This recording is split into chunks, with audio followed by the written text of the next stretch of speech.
কিছু মানুষের কাজ দেখলে মনে হচ্ছে যে তাদের একটাই কাজ। কি একটাই কাজ? অনলাইনে একটা একটা করে আলেম, একটা একটা করে বক্তা, একটা একটা করে দায়ীর নাম ধরে ধরে সমালোচনা করা। এটা করে আপনি দিনের কি উপকারটা করতেছেন?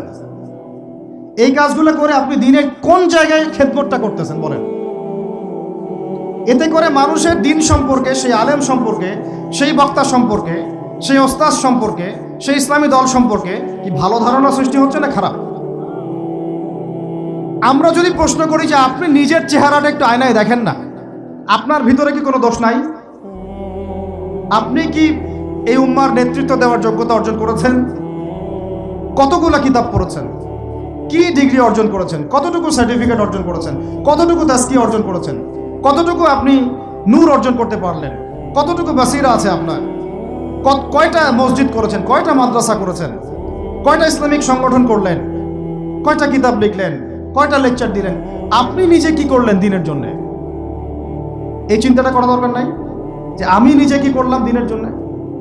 ও কি করলো, ওর কি খেদমত, ওর কি দোষ, ওর কি ত্রুটি, এইগুলোর চর্চা আমরা ব্যস্ত হয়ে আছি এখন।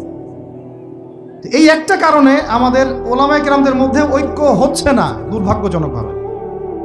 কারণ আমরা একটা শ্রেণী আলেমদের ইজ্জত ধোয়ার পিছনে লেগে গেছি আর কি।